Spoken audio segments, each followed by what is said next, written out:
అదే RTV app వార్తల్ని క్షణాల్లో చదివే అవకాశం ఉంటుంది. ఒక న్యూస్ పేపర్, ఒక టెలివిజన్ ఛానల్ మీ చేతుల్లో ఎప్పుడూ ఉంటాయి.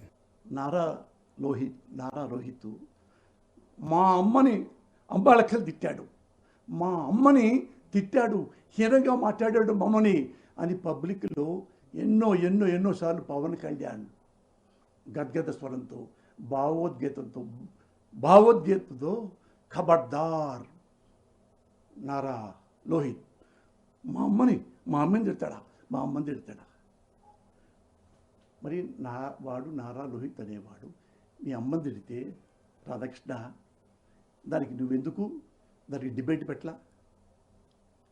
మీ టీడీపీ వాడనే పెట్టాలిగా. ఒక లెజెండు పవన్ కళ్యాణ్, ఒక లెజెండు కొడుకుని అవినీతి పరుడు అన్నాడు అంటే మీరు ఎందుకు డిబేట్ పెట్టలా? అంటే నారా లోకేష్ మీ మనిషి, నువ్వు పెట్టలా. అలాగే మళ్ళీ పవన్ కళ్యాణ్ అన్నాడు, మళ్ళీ పబ్లిక్లో. నేను చెప్తున్నాను, నారా లోకేష్ బాబంత అవినీతి పరుడు ఈ స్టేట్లో లేడు.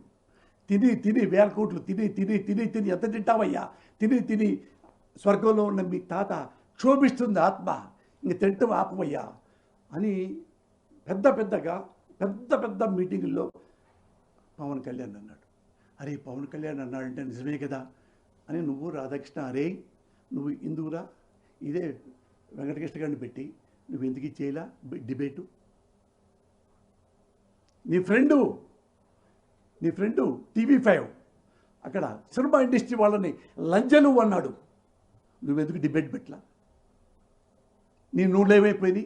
నువ్వు అంటున్నావే మా నోళ్ళు ఏమైపోయింది అని చెప్పి నువ్వు చాలా నిజాయితీపరుడుగా, పెద్ద జర్నలిస్టుగా, సామాజిక కార్యకర్తలాగా మాట్లాడతావుగా, బిల్డప్గా ఆర్కే పలుకు అని రాస్తావుగా. ఆ పలుకుల్లో ఈ పలుకులు కనపడలేదా రాళ్ళలాగా? చెప్పు. ఆడకూతుళ్ళని వందల వేల మంది ఇండస్ట్రీలో బతుకుతుంటే అంత హీనంగా మాట్లాడితే నువ్వెందుకురా డిబేట్ పెట్టలేదు? డిబేట్ పెట్టి ఎందుకు సినిమా వాళ్ళని పిలవలేదు? ఎందుకు తిట్టాడు? ఎందుకంటే మీ వాడు టీడీపీ, వాడు ఏమేమి తిట్టచ్చు ఆడవాళ్ళని. చిరంజీవి వాళ్ళ ఇంటూ ఆడవాళ్ళని తిట్టాడు, నీకు తెలుసుగా. చిరంజీవి అంటే లెజెండ్ నెంబర్ 1. అలాంటి హీరో ఇంటూ ఆడవాళ్ళని ఎవరు తిట్టారు? రాజకీయ నాయకులే తిట్టారు. నీకు తెలిసిన వాడు నీ ఫ్రెండే తిట్టాడు. దానికి ఎందుకు పెట్టలే డిబేటు? వరకనే ఎవరు కొండ సురేఖ్ గారు అపరంగా ఉన్నదనే, అమాయకురాలేనే, ఆమెనంటే అడిగేవాళ్ళు లేడనే, ఓన్లీ నీకు జూనియర్ ఎన్టీఆర్ అంటే కోపమనే, జూనియర్ ఎన్టీఆర్ పక్కన పడేస్తే టీడీపీకి అర్థం లేకుండా పోతాడనే. ఎందుకు జూనియర్ ఎన్టీఆర్ని మెన్షన్ చేస్తారు? ఎందుకు? మీకు ఇష్టం లేదు కాబట్టి. మీకు ఇష్టం లేదు, టీడీపీ వాళ్ళకి ఇష్టం లేదు, బాలకృష్ణకి ఇష్టం లేదు. బాలకృష్ణ పబ్లిక్గా ఫోటో పెట్టుకుంటే స్మారక సభ ఇందులోనూ ఆ ఫోటో తీసేయి, జూనియర్ ఎన్టీఆర్ గారి ఫోటో తీసేయి పబ్లిక్ వెళ్ళాడు. ప్రదీప్ చౌదరి అనే వ్యక్తితో లైవ్లో వచ్చింది అది. అందుకని అవన్నీ నువ్వు మాట్లాడవు, అవన్నీ డిబేట్ చేయవు. నీకు ఏది అవసరమో అదే డిబేట్ చేస్తావు. చెప్పు. ఇది కాక ఇంకేమున్నది? ఒకటి చెప్తున్నాను, రాధాకృష్ణ, వెంకటకృష్ణ, మీకు డబ్బు ఉంది, నువ్వు బ్రోకర్గా, రాధాకృష్ణ బ్రోకర్గా ఎంత సంపాదించావో నాకు తెలుసు. నీ కింద నుంచి పైన ఏమేమి ఉందో కూడా నాకు తెలుసు. నువ్వు ఇండైరెక్ట్గా ఒకరిని పిలిపించి నాతో కత్తి పొడుస్తాను అన్నవాడు ఎప్పుడో 1.5 year క్యాట్. నన్ను పవన్ కళ్యాణ్ నా పెళ్ళాం బిడ్డలు అమ్మలక్కలు తిట్టించినప్పుడు నేను బాత్తో నేను తిడితే అప్పుడు లేదే ఈ కత్తి తీసుకున్న మగోడికి. ఏ బాబు కత్తి తీసుకుని చంపు పుడుతున్నావు, నేనుతో నీ భార్య బిడ్డలు ఎలాగే తిట్టానుకో, నా పెళ్ళాం బిడ్డలాగా నీ పెళ్ళాం బిడ్డలకు తిట్టానుకో, అప్పుడు మాట్లాడవా? ఒక పోసానికి ఇష్టపడి అంటేనే పుడుతావు. మరి పవన్ కళ్యాణ్ నన్ను తిట్టినప్పుడు అదే పవన్ కళ్యాణ్ నన్ను ఉంటే నా పుడతావు అనలేదే. ఇదంతా మ్యాప్. నువ్వు రేటింగ్ కోసం బిల్డప్ లేబాకు కూర్చొని వెల్కమ్ చంపుతాండి రా. నీ చేతిలో చావుని రాసి ఉంటే నేను చచ్చిపోతా, నా చేతిలో నీతుందనుకో నువ్వు పోతావు అని తప్ప నువ్వు చచ్చిపోయేదాకా వామ్మో నన్ను పడవద్దు అన్నో నేను ఫైట్ చేస్తాగా, నేను ఫైట్ చేస్తా. అంతేగాని రేటింగ్ కోసం టీవీలో పాపులర్ కోసం ఇట్లాంటి డ్రామాలు చేయమాకు. ఇలాంటి వాళ్ళని వెనకబెట్టుకో రాధాకృష్ణ గారిని వెర్రవీకి పోమాకు. ఎవడన్నా ఒక హానెస్ట్ ఉంటే వాడి పక్కనుండు, ఎవడన్నా దుర్మార్గుడు ఉంటే వాడికి వచ్చింది చేయి. అంతేగాని ఏదో మాట్లాడేసి బయటకు వచ్చి రాధాకృష్ణ అన్న భలే తిట్టానా పోతానికి ఇష్టపడలేదు, అన్న భలే తిట్టా కదా పోతానికి ఇష్టపడలేదు, రేపు ఇంకా అమ్మలక్కలు తింటారన్నా నేను. మానేయండి, అయిపోయినాయి జోకులండి, ఎప్పుడు అయిపోయినాయి. అదే రాధాకృష్ణ, నువ్వు కత్తితో అతగాడిని నన్ను బెదిరించావు, వాడు గుర్తుపెట్టుకో. ఇప్పుడు ఇన్ని తిట్టావు కదా, నన్ను పవన్ కళ్యాణ్ తిట్టాడు కదా, నీ ఇంట్లో చచ్చిపోయింది, నీ పెళ్ళ ఉంది, నీ కోడలు ఉంది, నీ కూతురు ఉంది, వాళ్ళని ఇలాగే తిట్టావనుకో, నా పెళ్ళం బిడ్డలాగానే నువ్వు నవ్వుతా ఉంటావా? వెల్ సెట్ పవన్ కళ్యాణ్ అని నువ్వు వేడవ్వా? నా కోడలను అంటావా? నా కూతురు తిట్టాడా? చచ్చిపోయింది నా పెళ్ళాన్ని తిట్టాడా? నీకేం తెప్పిల్లేవే? నీకు శివు నెత్తుడు లేకపోవచ్చు, నాకున్నాయి అబ్బా. ఎవరు చేస్తా రేపు చేస్తానో నాకు తెలీదు, చావుకు నేనే బతకను. మళ్ళీ మాతో ప్రామిస్ ఐఎమ్ టెల్లింగ్ యూ, నేను చేస్తాను, ఏ రోజు దాక్కోను. నువ్వు దాక్కుంటావు నా కొడక. గన్నులు పెట్టుకో, గుర్తుపెట్టుకో. కత్తి పెట్టు నా చంపడానికి ప్రయత్నించాలని డ్రామా ఆడుతున్నావు, డ్రామా ఆడావు కత్తి పెట్టి. గుర్తుపెట్టుకో, అదే కత్తులు నాకు దొరుకుతాయి, అదే కత్తులు. కత్తితో పడవండి, ఎన్నో కత్తులు నీకు, నీ కోడలకి, నీ కూతురికి, నీ అల్లుడికి, నీ కొడుకు కూడా తగులుతాయి కత్తులు. కత్తి ఒక్కడికే తగలదు, ఎవడు ఎత్తే వాడు పొడుచుకుంటుంది.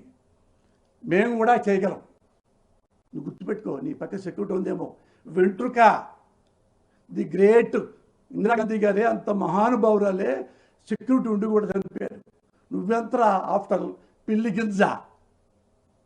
నీ దమ్ముంటే నువ్వు అమ్మాబ్బకు పుడితే స్ట్రైట్గా రా కత్తి తీసుకొని, పిచ్చి కుక్క. ఒక టీవీ పెట్టుకొని లంగా కదా డబ్బులు కాజేసి మోసం చేసి టీవీలు పెట్టుకొని నాలుగు రోడ్డు మీద కత్తి పెడతావా? చెత్త ఎదవా. తిన్నావు పంది కుక్కలాగా, చంద్రబాబుతో మద్దతు తినేసి తింటా ఉండు, కానీ ఇట్లాంటి లంగా పనులు చేయి మాకు. నేను ఏదో చెప్తాను, మన సినిమా ఇండస్ట్రీకి ఎందుకు ఇన్నిసార్లు నేను మాట్లాడతానంటే, ఇక్కడ నేను అన్నం తిన్నానయ్యా. నేను హీరోలు మాట్లాడుతున్నా, హీరోలు వినండి, డైరెక్టర్లు వినండి, ప్రొడ్యూసర్లు వినండి. ఎవడో కోసం మీరు ఆవిడే అని ఎడ్లపడమాకండి. మీకంటూ ఒక వ్యక్తిత్వం ఉంది, ఒక్కొక్క హీరో ఒక్కొక్క లెజెండ్, ఒక్కొక్క డైరెక్టర్ ఒక్కొక్క లెజెండ్, ఒక ప్రొడ్యూసర్ ఒక్కొక్క లెజెండ్. వాడిని కాకాబట్టి ఈయన కాకాబట్టి వద్దు, మంచి కథ రాసుకోండి, హంబుల్గా వెళ్ళండి. అంతేగాని వీళ్ళ మాటలకు పడిపోకండి. నేను ఎప్పుడు సినిమా ఇండస్ట్రీ నాశనం కావాలని కానీ ఒక పక్క కానీ ఎప్పుడు రాలా. ఎప్పుడు ఒక పక్కకి వెళ్ళానా అని మీరు ఎంక్వైరీ చేసుకోండి. నా సినిమాలు వచ్చినా లేదా పక్కన పడేయండి, వచ్చిన రాబోయే పర్లా. నేను ఐఎమ్ హ్యావింగ్ ఎవ్రీథింగ్, అన్నీ ఉన్నాయి 100 ఏళ్ల పాటు. నా బిడ్డలు బతుకుతున్నా అంత ఆస్తిని సంపాదించుకున్నా. నేను ఆడవం దాని మీద పడి, కానీ ఇప్పటికీ ప్రేమిస్తా సినిమా ఇండస్ట్రీని. ఇది నాకు అన్నం పెట్టింది. ప్రతి హీరో నాకు దేవుడే, ప్రతి డైరెక్టరు, ప్రతి ప్రొడ్యూసరు నాకు దేవుడే. అంతేగాని గ్రూపులకి వెళ్ళకండి, మంచిగా మీ బతుకు మీరు బతకండి. That only I can say. Thank you. నిన్న ఎవరో కత్తితో పొడుస్తామని మిమ్మల్ని అన్నప్పటికీ అక్కడ ఉన్న యాంకర్ కూడా ఖండించలేదు సార్. టీవీలో డిబేట్ చేస్తున్న, మోడరేట్ చేస్తున్న యాంకర్ కూడా ఖండించలేదు, కరెక్టే అన్నట్టున్నారు. రాధాకృష్ణ గారు, వెంకటకృష్ణ గారు నన్ను ఆపుతారు ఎవడన్నా? తొందర చెప్తే బాగుండు కదా, తొందర చంపేశాడు అనుకున్నాను. అమ్మ సినిమా ఇండస్ట్రీలో జగన్ తరఫున గట్టిగా మాట్లాడే వాళ్ళు ఎవరు ఉండరయ్యా, చచ్చిపోతాడు, న్యాయం అయిపోయింది. అబ్బా ఓ దండేసి వెళ్ళిపోతాడు, దండ కూడా వేయడాడు, ఓని వెనక బొమ్మ పెట్టి వాళ్ళు చూసుకుంటూ ఉంటారు. అంత క్రూయల్ ఫెలోస్. ఇదే వెంకటకృష్ణ అనేవాడు నాకు ఎన్నిసార్లు ఫోన్ చేసింది. నేను అన్నాను, ఏమైనా నన్ను విమర్శించండి, వ్యక్తిగతంగా కానీ కుటుంబాన్ని గురించి కానీ చంపుతాలు ఇట్లాంటివి మాట్లాడితే దానికి డబల్ ఉంటాయి అని వాడికి చెప్పుకొచ్చి వాడు అన్న నాకు కూడా అన్న నన్ను కూడా మాట్లాడుతుంటే నా అమ్మ నా పెళ్ళాం బిడ్డలు కూడా భలే తిట్టారన్న, చండాలకు తిట్టారన్నా.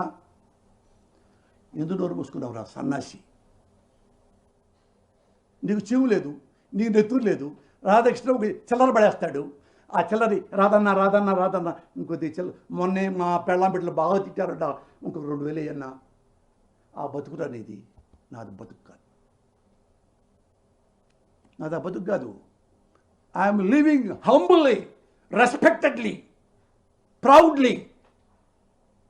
Should not forget that, you creatures. Sir, cinema industry గురించి నిన్న నుంచి 2 days నుంచి చూస్తున్నాం. నాగార్జున కుటుంబం పైన జరిగిన దాడి, అలాగే అందరూ కూడా దానిపైన స్పందించారు. కానీ కేవలం ఎక్కడ బాలకృష్ణ ఫ్యామిలీ అని బాలకృష్ణ స్పందించినట్టు కనిపించలేదు కదా. మీరు దానిపైన ఏమంటారు? సార్, బాలకృష్ణ ఖండించాడా ఖండించలేదా పక్కన పెట్టండి. ఎందుకంటే ది గ్రేట్ ఎన్టీ రామారావు వెన్నుపొడు పొడిస్తేనే వాళ్ళ నాన్న కోసం ఖండించాల. నాగదు ఖండిస్తాడా? ఆ మహిళ పైన దాడి జరిగితే ఖండించాలి కదా. అరే మహిళ గురించి ఎవనాడైనా ముద్దు పెట్టుకోవాలా, కడుపు చేయాలా? ఇంక ఎక్స్పెక్ట్ చేయగలమా అన్ని? ఇంక ఎక్స్పెక్ట్ చేయగలమా అంతకంటే? నాగార్జున, ఇప్పుడు నాగార్జున మంచోడో చెడు అనే కాదు ఇక్కడ డిస్కషన్లో. అన్నెసరీగా, అకారణంగా ఒక అన్నెసరీ కామెంట్ వచ్చింది, అది రాకూడదు. నాకు తెలిసి కొండా సురేష్, సురేఖ మేడం నాకు 25 ఏళ్ళు తెలుసు. వాళ్ళ మొత్తం మురళి గారు కూడా మంచి మనిషి. కొండా సురేఖ గారు రియల్లీ ఐమ్ టెలింగ్ యూ, చాలా హంబుల్గా ఎప్పుడు నవ్వుతూ ఉంటుంది, ఫ్రెండ్లీగా ఉంటుంది, చాలా మంచి ఆమె. మరి ఎందుకు నోరు జారిందో అది ఆ మేడమే ఆలోచించుకోవాలి. బట్ జారిన అన్బేరబుల్ కామెంట్, అది చాలా తప్పు. మేడం, మీరంటే నాకు చాలా గౌరవం. ఎందుకంటే ఎవరైతే మీరు కామెంట్ చేశారో, నాగార్జున చాలా హంబుల్ మ్యాన్, చాలా ఫ్రెండ్లీ నేచర్. నాకు 40 ఏళ్ళ నుంచి తెలుసు నాగార్జున గారు. ఎవ్వరికి హామ్ చేసే మనిషి కాదు. అలాంటి మంచి మనిషిని కామెంట్ చేయటం, అలాగే రకుల్ ప్రీత్ గురించి కామెంట్ చేయటం. ఆమెకి పెళ్ళయింది, పాపం పెళ్ళయింది, ఎక్కడో బొంబాయిలో ఉంటుంది. మీరన్న ప్రతి వర్డ్ వాళ్ళు క్రైయింగ్ లైక్ ఎనీథింగ్. ఒకసారి కన్సల్ట్ చేయండి, ఒకసారి ప్రెస్కే రండి. ఆ ఆడవాళ్ళని నా సోదరి సమానుడు అనండి, నాగార్జున బాబుని నా సోదరి సమానుడు అనండి. సింప్లీ హంబుల్గా ఐఎమ్ సో సారీ నాగార్జున, ఆవేశంగా అన్నాను, అప్రయత్నంగా అన్నాను, ఐఎమ్ ఎక్స్ట్రీమ్లీ సారీ. ఒక్క మాట అనండి. యు ఆర్ గుడ్ లేడీ, నాకు తెలుసు, అందుకే మిమ్మల్ని రిక్వెస్ట్ చేస్తున్నాను. మరిన్ని వీడియోస్ కోసం ఛానల్ ని సబ్స్క్రైబ్ చేయండి, లేటెస్ట్ అప్డేట్స్ కోసం వాట్సాప్ ఛానల్ ని ఫాలో చేయండి, అండ్ లింక్ డిస్క్రిప్షన్ లో ఉంది.